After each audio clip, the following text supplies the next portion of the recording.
Matt, we're ready. How much time can you give me for a heads up?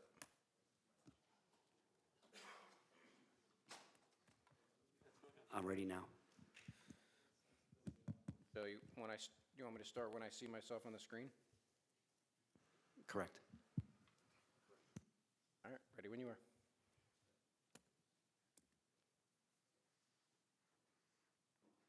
Good evening and welcome to the Slice of the Springs. This evening we're going to do things a little bit different to accommodate some members who are unable to attend in person and those who wish to be here in the audience with us. Tonight we'll be taking questions from the audience, both online and live from the chambers. For those of you that are joining us in the chambers tonight, if you have a question, simply raise your hand and someone from our staff will bring you an index card and a pen, and we'll take those questions and we'll answer them here live for you. For our online guests, simply type your questions in the comment section of Facebook, and we will read them online and get answers for you. Before we begin, we'd like to show you how your tax dollars have been at work over this past year.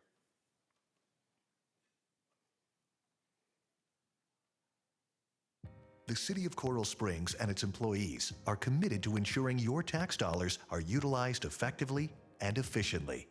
This past year, the city has made vast improvements in parks, public safety, infrastructure, public art, downtown development, and implemented fun, family-friendly events. These are just some highlights. Whether you've taken your kids to the new playground or watched them play sports on the artificial turf at Aiello Field, you may have noticed the improvements at Mullins Park. If you've not been to Riverside Park, there's a new dock where you can launch your boat or enjoy some fishing. Our world-class aquatic complex features new fitness equipment, renovated 25-meter pool, and dive well. Along our roadways, we completed the 110th Avenue water main project. Along Forest Hills Boulevard, pedestrian lighting was installed for greater visibility and safety. And proudly, the city launched a comprehensive Recycle Right campaign to educate residents about recycling contamination. As always, public safety is a top priority for all communities, and the city invested in new equipment and upgrades for the Coral Springs 911 Communications Center. Our children are our greatest priority, and the city approved additional police officer positions, ensuring a school resource officer in each of our Broward County public schools, and 2 in the high schools and city charter school. To ensure the safety and welfare of residents and those visiting our city, the Coral Springs Parkland Fire Department worked to amend the AED ordinance to include bleeding control kits and provided valuable training to citizens and businesses. If you've traveled past the Sample Road and University Drive corridor, you've noticed the downtown development is starting to take shape, with future demolition of the Financial Plaza to make way for the Cornerstone Project. Perhaps you and your family have visited City Hall for one of our signature events, like Downtown in December, Bites and Sips, or Arttoberfest. If so, you've probably danced on the Great Lawn, took a train ride, or even saw snow. Business is growing in Coral Springs too. The city welcomed Costco and cut the ribbon at Holy Cross Medical Center. As part of the city's commitment to helping the community heal after the tragedy at Marjorie Stoneman Douglas High School, the city received a grant to implement temporary public art installations geared towards community cohesion. And the city's historic covered bridge was repaired, restored, and reopened. From preserving our past to planning for our future, the City of Coral Springs is proud to serve its residents and businesses.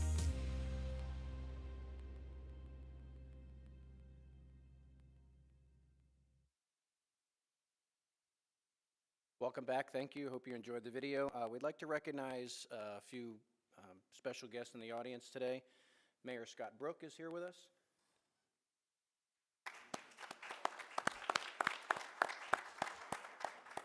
Commissioner Josh Simmons.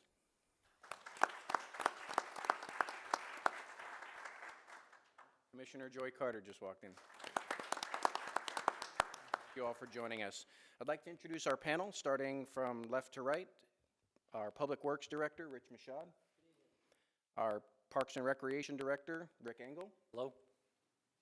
Code Enforcement Manager, Jackie Foster. Good evening. Our Coral Springs Parkland Fire Chief, Frank Babinick. Good evening. Our City Manager, Mike Goodrum. Good evening. Coral Springs Police Department, Captain Jerry Irwin. Good evening. And Development Services Manager Julie Krolek.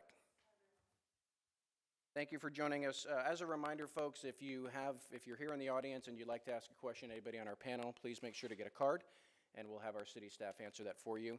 And for our guests watching online, please put your question in the comment section, and we will have that answered for you here. Let's start with some questions that we received online, and we'll pass it over to our panel here. We have a question from a resident who's asking, I would like to know what they plan on doing for beautification on Coral Springs Drive, north of Riverside. They say it used to be beautiful coming in from Tamarack, and now it doesn't look as nice. Rich, you want to take that? Sure. If the reference is to the median, we hired a specialist who's our horticultural contract coordinator a couple of years ago. She's been doing a great job with entryways, cul-de-sacs, and the medians. And so we'll have her take a look at that next week and see if we can improve the condition of that area on Coral Springs Drive. Great. And we have another online question here. Do we have a start date for the Cornerstone project? Okay, I'll take that one. The Cornerstone project is moving along nicely. They've gotten through their approvals with the county, and so they are scheduled at this time to demolish the Financial Plaza building towards the end of this year and then start construction soon after that. They have put out some press recently on some exciting contracts they have for tenants to be moving in there, so the project's moving along nicely. Got another one for you already. Okay. Next question is, when will the next public forum be held regarding the expansion or move for the Coral Springs Charter School? And to the same question, commission candidates have asked that they're waiting for results of a feasibility study, and when will this be completed? Okay. We're in the final kind of home stretch of the feasibility study. We will have information going out to the public on that shortly. The construction costs in South Florida have escalated, so that's causing some challenges. We did hire PGAL Associates to do the feasibility study and the conceptual design, what it would look like, the size of it. So we are finalizing that. If the project is deemed feasible, then we would definitely have more public meetings. We've had a series of public meetings on this project, and at that time we would schedule it to have the public kind of review what the plans are and what it would look like moving forward, but the feasibility is not complete yet. Okay. Let's take another online question. How long is the Waste Pro contract? The person who's asking this question said there's often pickups that they believe are getting skipped. Rich, you want to take that? Sure. The city entered a contract with Waste Pro on January 1st, 2014. The first term is just shy of 7 years, so that first term will expire September 30th, 2021. The contract allows for the city to renew for an additional 8 years. So that's the terms of the contract. As far as missed pickups, yes, that does happen. So we encourage residents who have missed pickups to call Waste Pro at 954-282-6800, or they can go online, coralsprings.org, find the Public Works Department tab, and then go to Visit Waste Pro, and there's an online form. You can enter your complaint in there. And if you don't get any satisfaction through those two means, you can call the Public Works office at 954-344-1165. Thanks, Rich. Before we get to some questions from the audience, I have one more online here. Miriam's asking, how will the demolition at the Cornerstone location affect the neighboring homes, and when is that demo scheduled for? I know you touched on that a little bit, Mike, but how about how you think it might affect some of the homes? Okay. They're looking at a method that's called tripping, where instead of imploding the building, they would make alterations to the structural components of the building, and then there are small explosives that kind of bring the footprint out, and it falls right on itself. That is the method that they are looking at. They'll have to go through permits with us. Our building official, our public safety officials will all review it. So that's part of what we do, is we'll ensure that the method that they're recommending is safe for the public and for all the neighboring homes and businesses, and it's right along two of our busiest roadways as well. So that'll be part of our review process. Thanks, Mike. Before we get to some audience questions, just want to remind our residents that June 18th, we're holding a special election to fill Commission seat number 2. And if you prefer to vote by mail, make sure you visit the Broward Supervisor of Elections website, and you can request a mail-in ballot. It has to be requested by June 12th. And the last day to register to vote in the city elections is May 20th. So you'll see the information on your screen. We'll also put it online, but you'll be able to see that information on the website and how you can get to register for your absentee ballot. Lynn, we have some questions over there? Yes, we do. One from Susan. Her neighborhood is Oakwoods. Is there a plan for all the extra street trash all this development is bringing?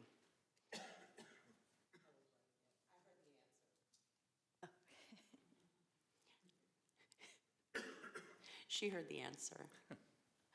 Okay, we'll go on to the, oh, Susan, you have two. Okay. There appears to be a monopoly of medical centers. One company owns most, if not all, of the dermatology clinics here. Who can accept that one? Yeah, you want to go ahead, or do you want me to take it?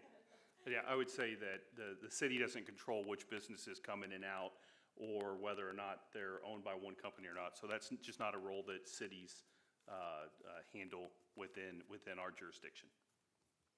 And then just one more, Mike, for now. Are there any updates on the Wiles Road and University Drive widening project? I got that one. So Wiles Road widening consists of three-phase as administered by Broward County. Wiles Road Phase 1 was completed a few months back, and that was from State Road 7 to Rock Island Road. Phase 2 is currently in progress from Rock Island Road to Riverside Drive, and that should be completed in about another year. Then there'll be a third phase going from Riverside to University Drive, which will start, I believe, in 2020 and probably last about 18 months going forward. As far as University Drive widening goes, that's an FDOT project. That's programmed to start in 2023. You'll have widening from 40th Street up to the Sawgrass, and you'll also have some improvements on University from Sample to 40th Street. So that project is totally funded by FDOT, and its value is about $23 million. That doesn't have to come out of our city's taxpayer pocket. I just want to remind everybody, if you're here in the chamber and you have some questions for any of our city staff, please don't be afraid to ask. We have some cards. Please raise your hand. We'll make sure that we get those questions to the right city staff to answer them for you. And for those of you that are watching online on Facebook, just put your questions in the comment, and our staff will push that out to us here on the dais, and we'll be able to pass that to the correct city staff. Just another thing before we move on to questions. Hurricane season is coming up very, very soon. It's almost here once again. Our emergency management office is asking that residents sign up for Alert Coral Springs. Those of you may be familiar with our Code Red system that we've been using for many years, and we'll discuss that a little bit further here in a second, but there's a new system out there, Alert Coral Springs. It's going to be a very important system that you sign up for so we can get notifications out to you. It's a great system. We'll elaborate here in a second, but just keep in mind that is going to be the system that replaces Code Red very soon. Chief Abnick, you want to talk about the new system? Yeah, so Alert Coral Springs is going to replace the Code Red system, and the reason for that is Alert Coral Springs is a platform that is funded by the state of Florida. So the city of Coral Springs does not have to pick up the financial aspects of having that system in place. It also has more capabilities, and you can manage your own account. When you go on and sign up, you can manage your profile. You can sign up for as little alerts as you want or as many alerts as you want. You can do weather alerts. There's a whole host of different things you can do for the program itself.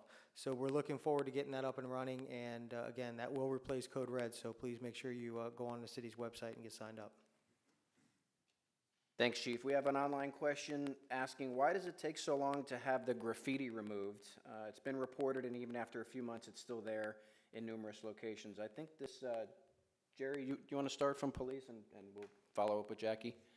Sure. It's important to understand the whole process, so I'm going to start with the process from when we get a call or when we start handling a graffiti issue.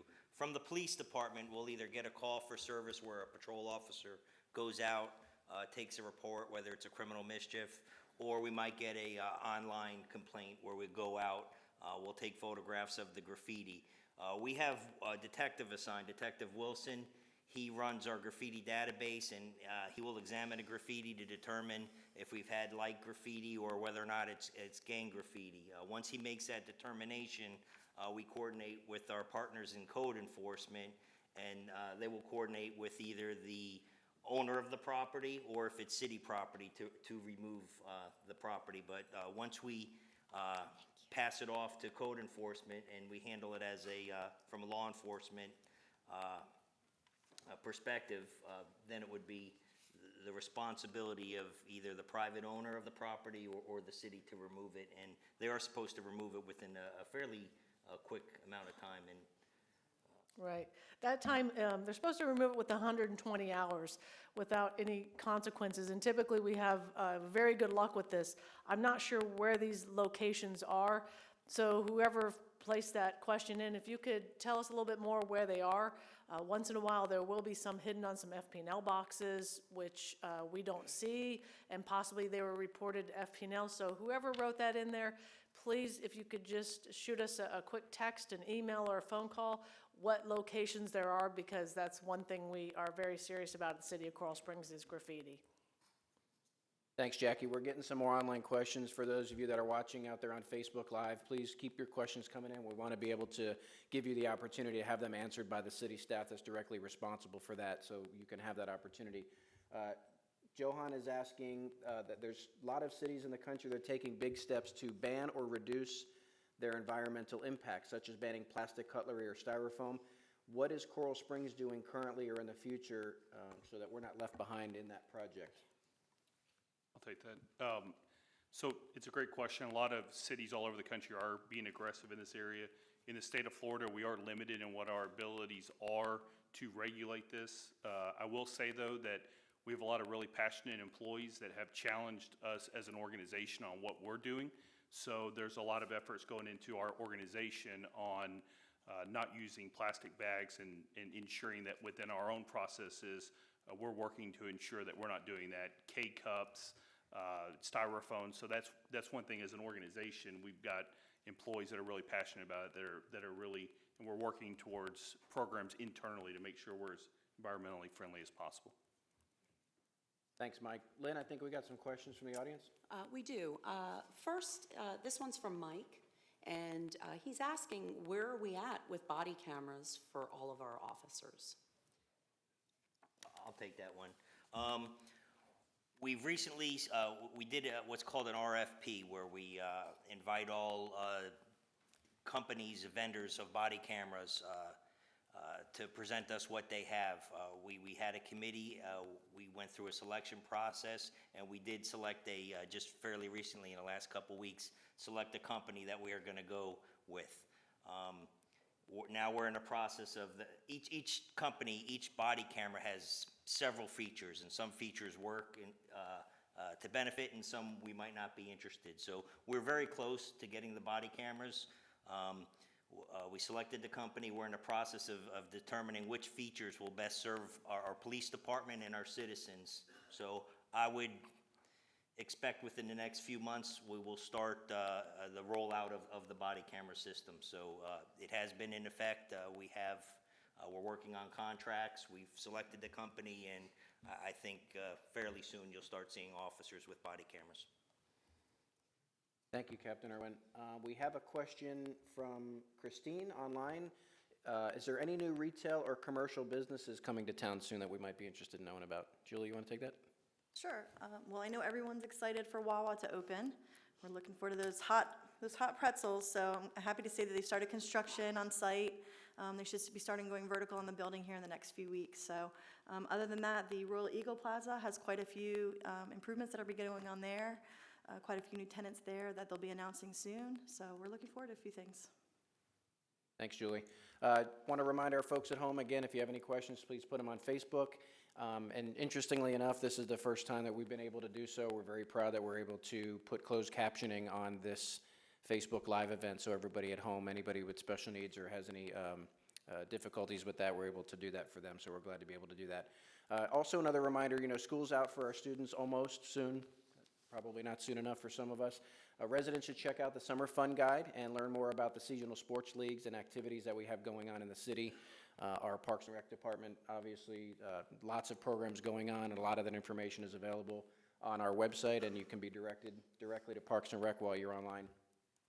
Lynn, I think we had another question come up. It's a little ironic, but when will the city develop a complete and comprehensive ADA transition plan? You just mentioned that we're closed captioning. I know for marketing and a lot of the public records materials, that's happening often. We were just talking about that a little bit earlier. I don't know if any of the specific departments have anything that they're doing, but I know as a citywide initiative, there's Yeah, I a mean, lot been going on. the city has capital funds to upgrade intersections that are not ADA compliant by putting detectable warning at the intersections. That's an ongoing capital project that's funded every year. We've been working on the southern end of the city recently around Ramblewood Drive. There's a project going on right now to upgrade the handicap ramps on Royal Palm Boulevard. So that's an ongoing program that'll be sustained in the future. And just to add to that, because I am in the Communications and Marketing Division on our end, many of us in our departments, certainly the city clerk's office and our legal department, have attended training for ADA compliance, and we are in the process of ensuring that our documents, all of our material that we have online is ADA compliant. I don't have an exact date of when we'll have that completed, but we are working diligently on that. It's very, very important. I do have another question. It is about speeding. Speeding is an issue in my community. How can I request a traffic calming study on my neighborhood street? Okay, we do traffic studies, and it's very easy to request one. You would contact Paul Carpenter, and you can contact him either at phone number 954-344-1159, or you can email him at pcarpenter, CARPENTER, @coralsprings.org, and he will set up a traffic calming study. It could be a study for speed bumps, for any type of signage or anything. He is the person to contact for that. And we are fortunate, we have a representative here from Broward County Traffic. If there's anything you'd like to add on that topic, you can. If not, we'll reserve any questions that might be specific. Right back to us, all right. Bless you. We had an online follow-up here from Johan from earlier, follow-up on their recycling project that you talked about that the city's really, the city employees are getting heavily involved with. They want to know if there's anything more citywide for the public that might be going on top of what the city's doing internally. If I may, we were fortunate, we have an excellent marketing department who has really spent their staff time getting behind our Recycle Right campaign. I mean, the marketing staff and Lynn and Paul are very instrumental in that, have launched a series called Contaminants of the Week. Contaminants are what make the recyclables not marketable. And if they're not marketable, it basically turns into trash. They've also done some recruited volunteers and organizations to assist with educating the public. We've ran articles in Under the Sun and shared the news on social media, but the most significant thing we've done recently in the Recycle Right campaign is emphasize not putting your recyclables in a plastic bag. So the bags you get at Publix that you carry your groceries home are the worst thing for the recycling processing facility to handle. They basically jam the sorting equipment, and as of next July, just a few months, Waste Management, the processor, will no longer even empty the recyclables out of the plastic bag. It'll just be thrown right in the trash at the recycling facility. So those items that you think are being recycled will not be recycled at all. They'll go right into the trash. So the message that I'm trying to deliver right now is if you have recyclables, don't put them in your recycling cart inside a plastic bag. It'll go right into the trash when it gets to the recycling facility. So we have a heavy campaign going on right now through our marketing office to get that message out. Thanks, Rich. We want to remind our residents that we have a very important event coming up. The ceremonial burn of the Temple of Time is going to take place on Sunday, May 19th. We're asking all participants to arrive by 7 p.m. and park in the City Hall parking garage. Sample Road is going to be closed in both directions from Coral Hills Drive to University Drive between 5 and 10 p.m. on May 19th. We'll have the burn is going to be broadcasted live online, and we want to remind anybody with any respiratory issues to remain inside and not too close to the burn during that time. If you haven't visited the temple, you can do so up to the date of the burn. The temple is located at the Old City Hall Complex, 9551 West Sample Road. This Saturday from 5:30 to 7 p.m., you can attend yoga right at the temple site. This is the first of 5 temporary public art installations funded by the Bloomberg Project, and it's focused on healing and cohesion. If you want more information about the Bloomberg project and the art projects there, you can visit the website, POWEROA.org. Mike, just to add to that, the day of the burn, the temple will be closing in the afternoon, so if you're going to visit it, you need to do it in the morning or prior to that, because we need to do some prep work. So just make sure that if you're going to visit the temple on the 19th, you do it, I would say, before 3 o'clock. Thanks, Chief. We have a question from the audience, Lynn? We do. What age should children be allowed to ride golf carts in the neighborhood streets? In other words, is there an age limit for people to be allowed to ride golf carts? What are the guidelines for that? Captain Irwin, that's right up your alley. Currently, if it's not considered a motor vehicle where there's a gas engine, there is no age requirement. Sometimes parents, I strongly suggest it's a common sense issue. How mature is your child? Is your child capable of operating this cart? Are they operating it in a safe location? A public street is, more times than not, may not be a safe location. This is one of those common sense issues that each family should discuss amongst themselves, and common sense always prevails. I have a question. We have a question online from Suzanne. She wants a little bit more follow-up on the charter school question, asking about the feasibility study and if that included public input. The comment that talks about the public input and how much you're taking from that input. Sure. Yeah, we had a series of meetings with the public. We will, if the project continues to move forward, we would have additional meetings with the public to talk about traffic, the park, all of the aspects of it. So we would continue to have public input on the project. Thanks, Mike. Sandy is submitted a question online, and she's asking, my neighborhood has a problem with timely trash pickup, often late in the day, or bulk is not picked up there. Is there any discussions with Waste Pro? Rich, I know you talked about if they have a specific complaint on how to do that. Any discussions with Waste Pro about continuing problems, if there is any? Certainly, we have a Monday morning conference call with Waste Pro every week. We meet with their management team as a group, which includes co-compliance once a month.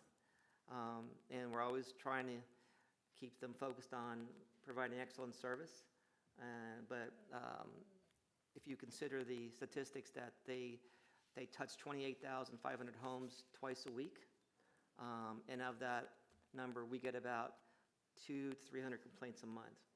So statistically, those are pretty small percentages, but if it affects your house, then it's a serious problem. But we would encourage you to just, as I said earlier, communicate online at coralsprings.org, visit Waste Pro, calling Waste Pro directly, or calling the Public Works Office at 954-344-1165, and we'll definitely follow up on your complaint. Very important questions came in online. It's all been on our minds, I'm sure. Will Coral Springs be getting a splash pad? Diana's asking. I'm going to give that one to you, Rick. Right. Well, we thought we had a project that was going to bring us a splash pad, but we're still in negotiations.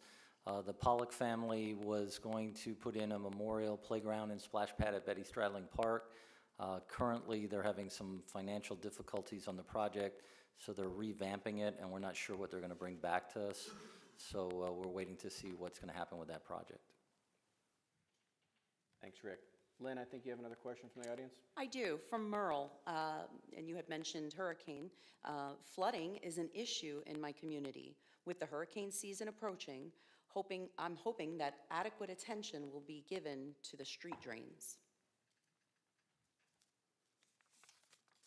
City has approximately 6,000 storm drains, and we're talking about public neighborhoods, not gated communities.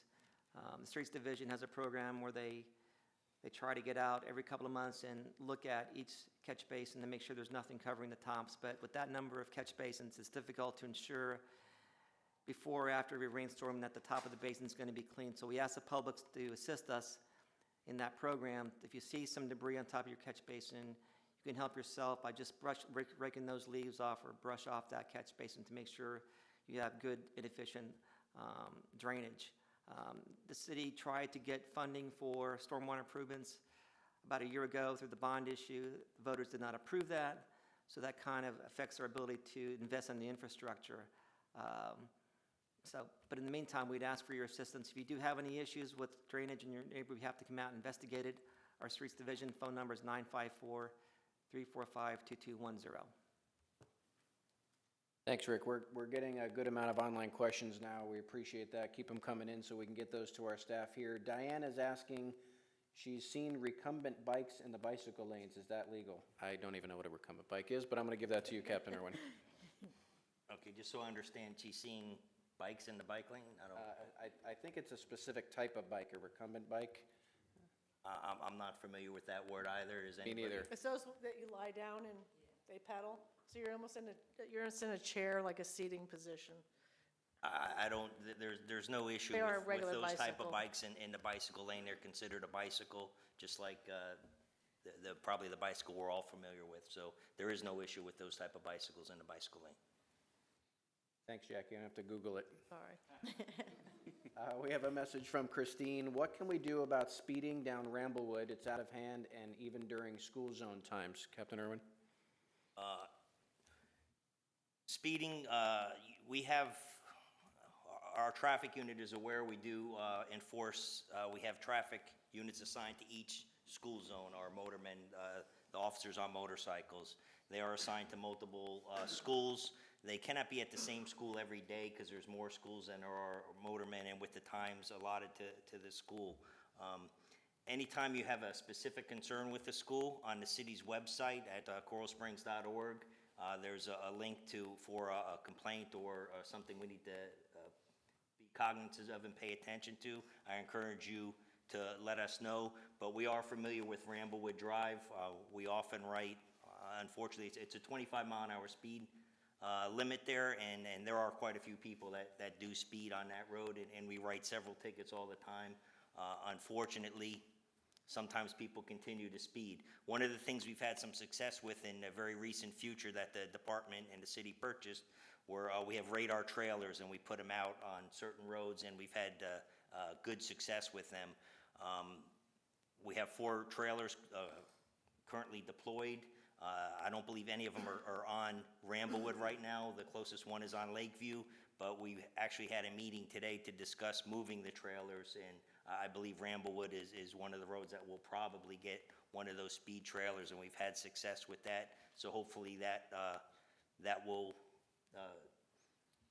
calm the problem a little bit, and I will forward this to Sergeant Miller of our traffic unit to spend a little bit more time on Ramblewood just to monitor the situation.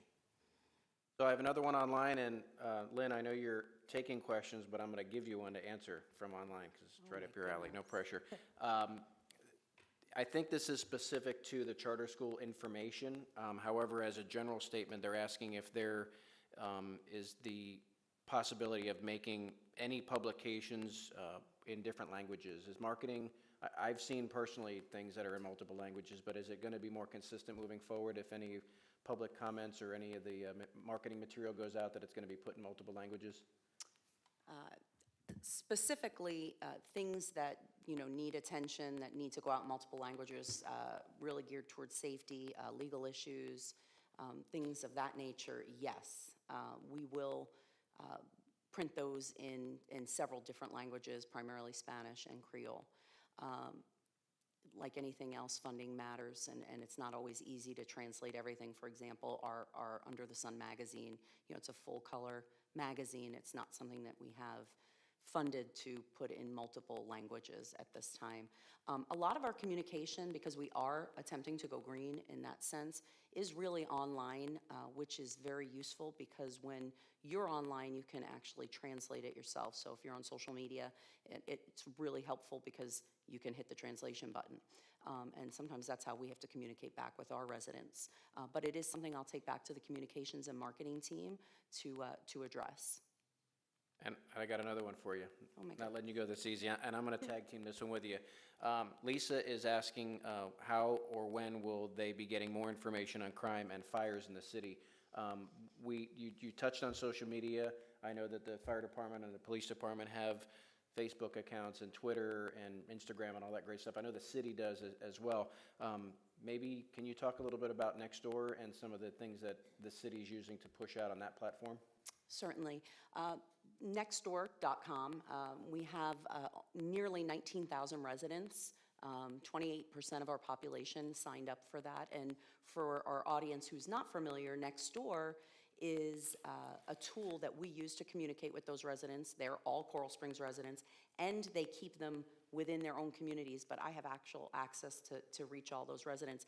So does our police and fire departments.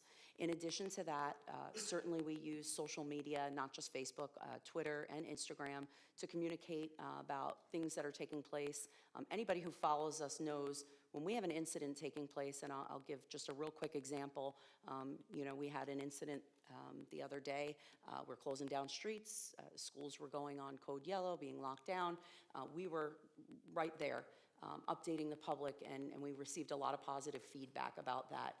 If there's suggestions on better ways to communicate things about fire or police incidents, you know, certainly we're open to that.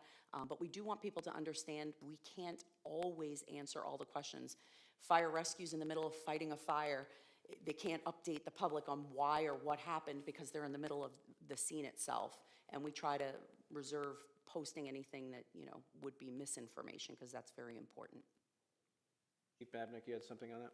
Yeah, the other way you can stay up to date on what's happening real time with the fire department is download Pulse Point to your phone.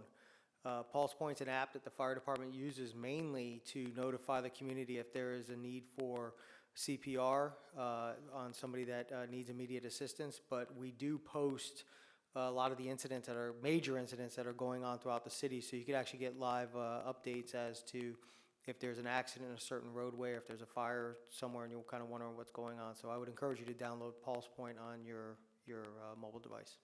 You can set up alerts to get for certain incident types as well. All of our social media platforms are on our website. If you go to coralsprings.org/social media, a listing and a link of all of the social media accounts with the city, the police department, the fire department, all of the divisions will be listed there. We have another online question from Lisa. Is there any plans to update or upgrade the seating at Betty Stradling Park? I would need more specific of what they mean by seating. We have new park benches going in that we recently put around the playground and around the pathways, and we have bleachers around all our ball fields, so I'm not, really would need more information on what they're asking on that. We have an online question from Sandy. Has there been a decrease in car break-ins, Captain Irwin? Yes, in fact, all of our Part 1 crimes have decreased, and the crime stats we have now, because it goes from calendar year, with burglaries, they were down, burglary vehicles were down 18% from 2017 to 2018. If I could take a moment just to discuss some of the issues we're having with auto burglaries. 2019, starting January 1st, 2019 to about a week ago, there have been 112 vehicle burglaries in Coral Springs. 66 of the 112 have been unlocked cars. And one of the things we're asking our residents to do is simply make it more difficult for these burglars. We often see and videos and home surveillance videos are sent to the police department of burglary suspects, and we even see them on the news nowadays. And most of these are burglars that are going and looking for unlocked cars. And they will try door handles, and if your car's locked, they will move on. They're looking for the easy targets in most cases. We still do get, every once in a while, they'll smash a window. Please don't leave any valuables in the car. Burglars are usually criminals that are looking for opportunities. They're looking for easy targets and easy gains. And while we're on that, I know the question was about burglary, but I do want to touch on auto theft as well, because it's kind of a troubling statistic. Again, this is 2019 from January this year. We've had 42 auto thefts in the city. 29 of the auto thefts were unlocked cars with either the keys or key fobs left in the car.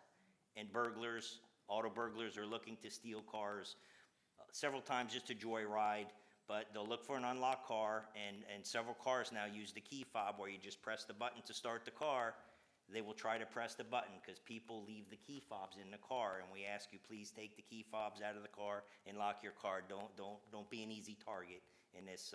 Help us to help you. Thank you. We have some more online questions. Lisa is asking regarding the recycling question we talked about earlier, any thoughts of requiring paper straws or cups like some other cities are doing? Who wants that one? The question, banning Yes, plastic straws? correct, banning or requiring a more suitable recyclable product. So I'll answer that. We are, I think, Coral Gables, I'm not specific on their actual ordinance, but some cities had grandfathered ordinances that were in place. I'm not sure. We can look at the legal aspects of us being able to do this. It's my understanding we are limited in many of these areas, but we will take a look at it. Thanks, Mike.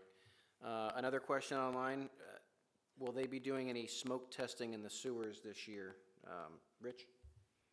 Not this year. We just did a program about 2 years ago, and the program is recommended every 5 years. So smoke testing is a method of trying to discover cracks in a sewer lateral from the street up to basically the clean-out. The clean-out is the cap in your front lawn that's used by a plumber to snake out any clogs in your plumbing system.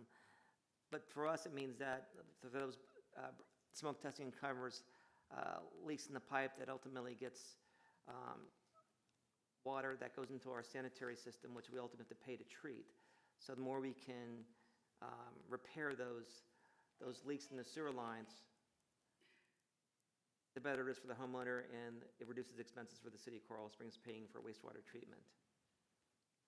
Thanks, Rich. We're going to do another online question. Isabella is a recent college graduate, and she's eager to give back and potentially move back to her hometown here in Coral Springs. She wants to know if there's any initiatives that are ongoing here in the city that are for attracting young professionals to come back to the city. Mike, you want to take that? Sure. Well, the first thing you have to have is good jobs, and that's what, young professionals are wanting is good jobs. So we do have an aggressive economic development program that is working hard to ensure that our businesses are strong. Our Chamber of Commerce does a great job with our current businesses as well. Also looking at attracting new businesses, of which we've been successful over the last several years to attract new businesses with good paying jobs.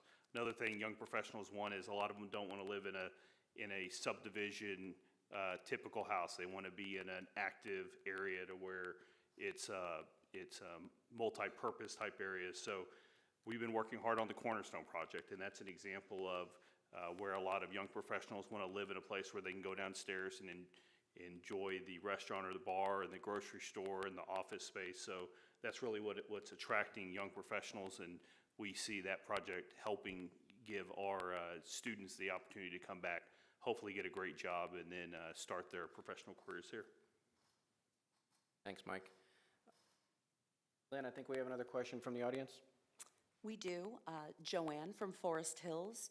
She's asking, how does the city accommodate individuals with disabilities, all ages and abilities, who participate in city programs?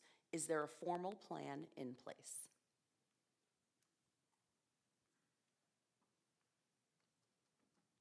I'll take it from a Parks and Rec standpoint. We have 2 community buses in the community that are ADA accessible, wheelchair accessible. So we have that program in place. We also have a senior bus program in place called Senior Rides that will come to your house and take you grocery shopping. And again, that's wheelchair accessible for that program. And then we also have a special needs program that we run through the Parks and Recreation Department, where we do bowling, we have Saturday socials, we have dinner club, and a number of others, dances on every couple of Fridays. So we try to accommodate all our residents as much as possible. Thanks, Rick. I have one more question from online, and we are going to wrap up shortly after that. This question is for you, Jackie. When will code compliance come back to the Coral Springs Country Club area and start enforcing rules again? The comment is about homes with overgrown grass and landscaping issues, dirty roofs, and things like that. So we do have a number of officers who are out in the community doing inspections, and that area of Country Club Just recently received a complaint, so I know that we were out there and had actually done some statistics for that. A number of open cases, a number of items that have been complied. So if there's a specific item that you would like us to look at, we will go through and sweep that area. But we also have an online app, whether you go on the city's website or you can report it on your phone. It's called Public Stuff. And on the city's website, on Track It, the Development Services Department has all of our information online. So if you're looking for a building permit or a code case or a paint permit or something, you can simply go on to the city's website and check that out. Our code case, we try to work for compliance, and some people need extra time. But if there's something specific that you want to ask us, please either shoot us an email, give us a call, report it online, and we'd happy to fill you in on exactly what's going on, or if there's something specific that you want us to look at. We have a hotline, or actually a call center, that operates through the week, 954-344-5964, and we also have officers working 7 days a week to view a number of items. So anything that you have, just please let us know. Lynn, I think you have a follow-up to one of the questions and also a new question from the audience. Yes, we do. Just to follow up from Joanne's question about persons with disabilities of all ages and abilities, I did want to add that our police department and fire department hosts what's called Touch a Truck. They just hosted it about 2 weeks ago. Touch a Truck is an event that was created for the special needs community, primarily persons with autism, to really familiarize themselves with public safety personnel. But in addition to that, the Safety Town program does operate for people with special needs, and you can go online to coralsprings.org/safetytown to get more information from that organization, to have a school or group come in and participate in Safety Town. And then just finally, because this is really important, our police department, and I'm sorry, Captain Irwin, to take over for your department, I'm just proud of it. Officer Hannah Rincon developed a special needs database for all people with cognitive delays in the city of Coral Springs. It's really important, if you have someone with cognitive delays, to register them with our communications division through Officer Rincon. Should someone go missing, or we're responding to a medical emergency or an incident at the home, we have a better understanding of what that person might need. So I just wanted to bring up those topics. The special needs community is very important to us. And again, we've really, really worked hard to assist in that way. Chief, did you want to add something to that? That's exactly what I was going to say about the database. Thank you. Thanks. And then the last question, Mike, from our audience. Will there ever be a public transportation on Wiles Road, AKA a bus route? Paul Carpenter may be the best one to answer that question.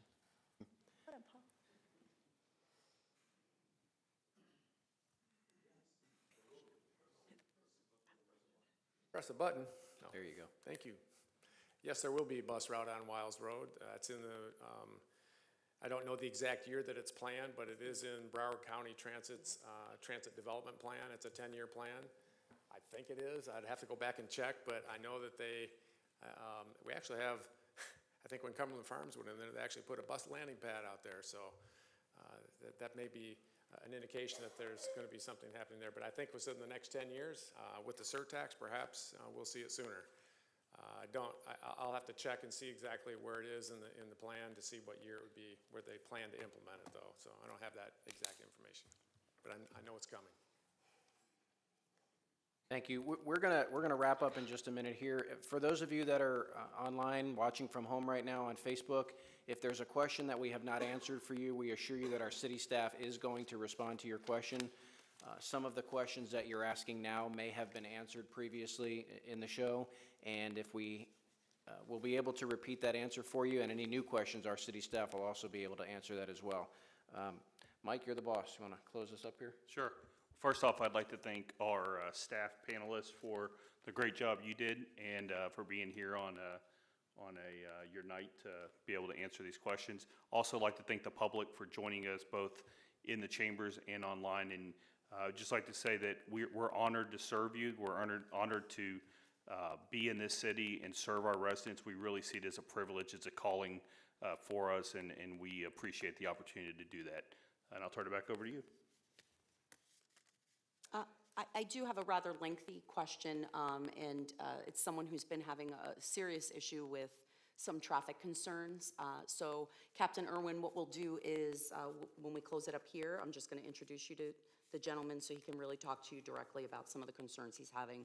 He's been complaining about it for 6 years, and he'd just like some relief from that. So we'll go ahead and address that once we close up. Okay, afterwards, we have a table out there. I can either meet with you in here or meet out at the table, but we'll take care of that. Thank you. Thanks, Lynn. We're going to close. For those of you that joined us in the audience today, thank you very much for being here. If you have any additional questions, please ask the staff here. Afterwards, we have some tables outside where the different divisions will be set up, and that you could meet with the city staff there as well. If you have any more further questions for online, again, please post them in the comment section. Our city staff will follow up with you within the next day. We want to thank you all very much for joining us. Thank you to the panelists and all your hard work for being here. And thank you very much for joining us. We'll talk to you soon.